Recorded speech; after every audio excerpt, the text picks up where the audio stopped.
Mike Tyson is about to punch me because thanks to Riyadh season, Canelo and Crawford's about to happen. It literally starts within an hour. So after this, you need to go watch it. And to raise awareness, I'm going to take a punch from Mike Tyson. Whenever you're ready. Mike Tyson rolled up on me in a jewelry store. You talking about scared? I wanted to show him my foot. I got club foot, Mike. Please, Mike. And he punches you in the testicles. He fake punched me. Mike Tyson's career was built on power, but his legend was shaped just as much by controversy. Inside the ring, he was unstoppable. Outside of it, he was wild and unpredictable, colliding head-on with Hollywood stars in ways that shocked fans and celebrities alike. Mike is one of them dudes, if he walk up and stand next to you, you can feel the power. He ain't gotta hit you. Yeah, he's like a panther. Yeah. Been around a panther? No, but I've been around Mike. From biting Damon Wayans' neck, to nearly killing Michael Jordan, and even catching Brad Pitt in the wrong place at the wrong time, this is Tyson versus Hollywood. But he's so strong. Right. He grabbed me and he bit me on my neck. So that was the thing. That was a sign of thing to come. Evander. And I just felt, I still remember his high. I could feel his hot. Mike Tyson versus the Wayans brothers. And it all begins with comedy. In the early 1990s, In Living Color became one of television's most influential sketch comedy shows. Created by Keenen Ivory Wayans, it was recognized for its sharp, unapologetic satire of public figures.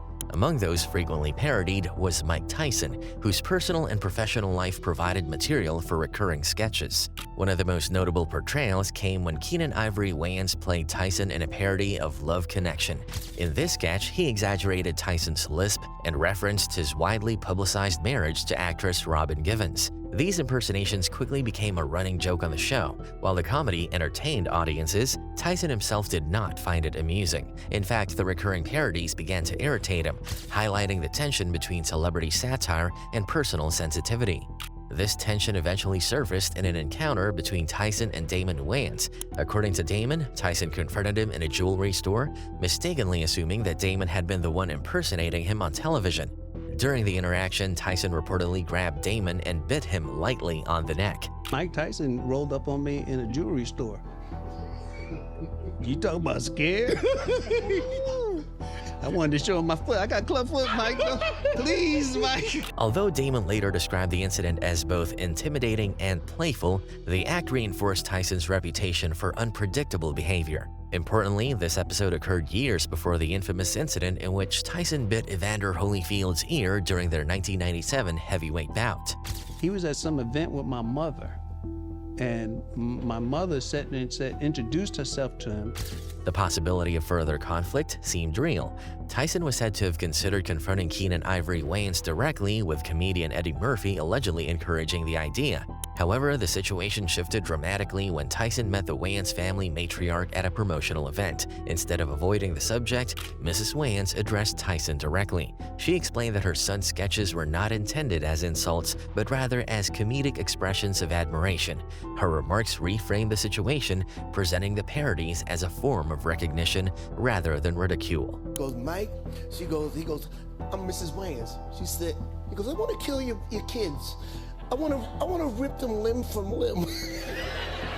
Starting with Keenen. And he said, why? She goes, because they keep making fun of me. She said, Mike, let me tell you something, boy. Mockery is the best form of flattery. So you stop acting like a my boys love you. This straightforward explanation had an immediate effect on Tyson. Rather than escalating the conflict, he began to view the Wayans family with respect. In later accounts, Damon Wayans recalled Tyson admitting that his mother's candidness had disarmed him. From that point forward, Tyson's attitude toward the family shifted noticeably. Instead of seeing them as adversaries, he developed a sense of appreciation, even going so far as to express protective feelings toward them in later conversations. As a result, what began as a tense response to satire ultimately ended in reconciliation. The episode illustrates the complex relationship between celebrities and the media portrayals that shape their public image. For Tyson, it revealed how personal contact and honest dialogue could alter his perspective. For the Wayans, it showed the influence and risks that came with using comedy to reflect cultural icons. Now, in the bigger picture of Tyson's career, the moment with the Wayans brothers is not seen as a serious feud, but more as a story of making peace. It shows how a situation that could have turned into a fight was instead turned into understanding, even between a heavyweight champion known for his anger and a family of comedians known for making jokes. However, not every encounter with Hollywood figures ended so peacefully. Just a few years earlier, in 1988, Tyson found himself across the table from one of the most celebrated athletes in the world, Michael Jordan. What began as a routine dinner party soon became one of the most retold stories in sports folklore, highlighting just how quickly Tyson's temper could shift the mood of an entire room. Mike Tyson versus Michael Jordan.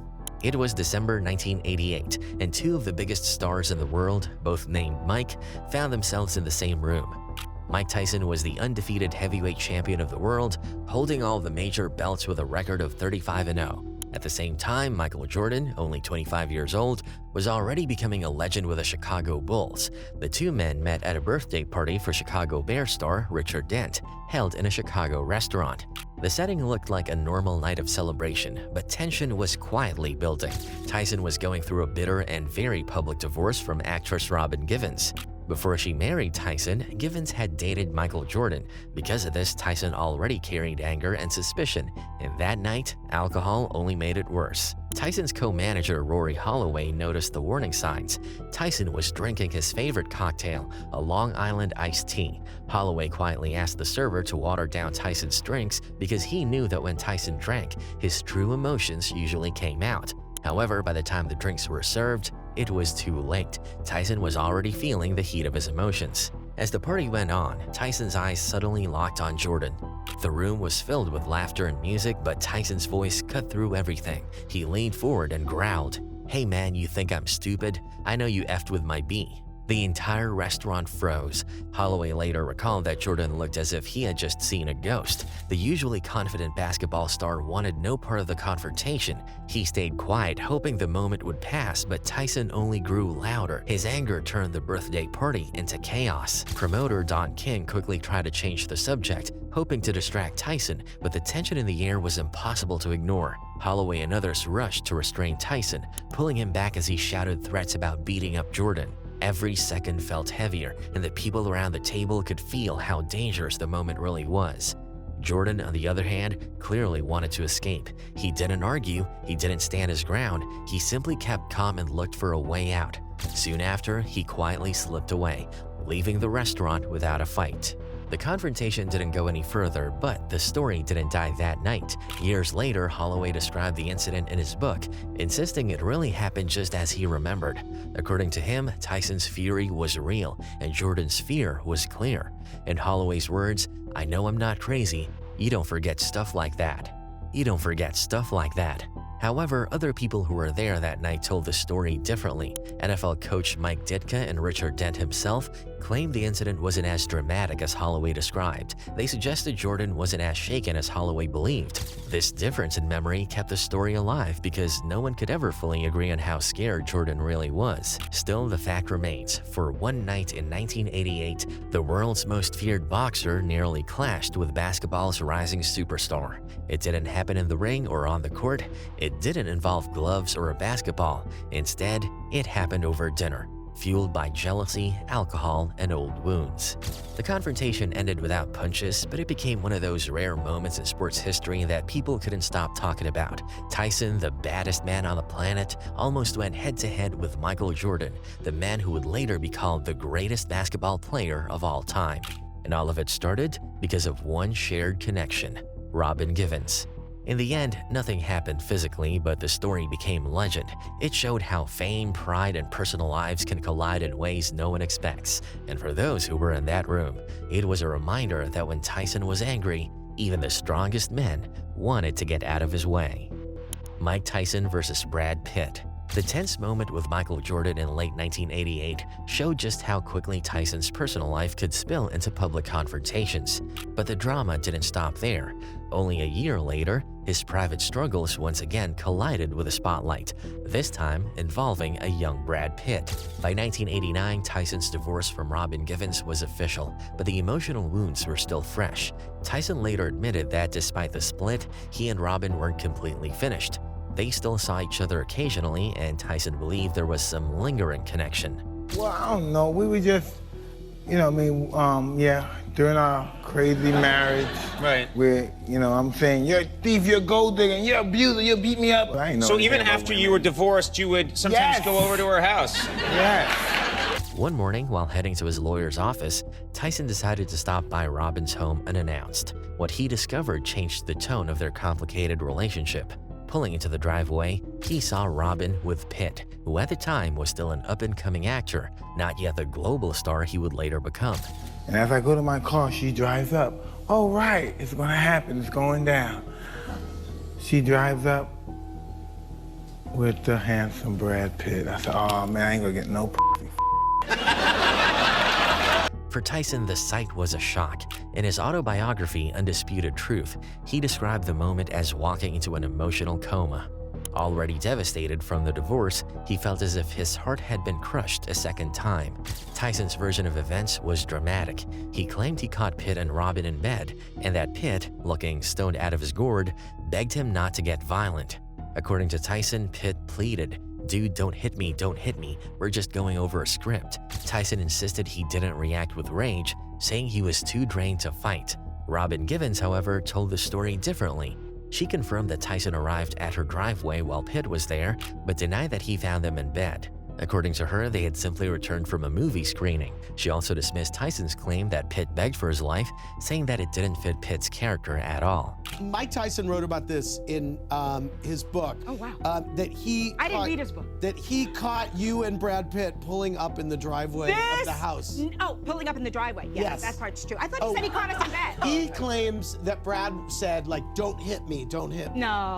No, that did not happen. Does that sound like Brad? I mean, Brad's got some swag, you know what I mean? It's like, you know, no, never.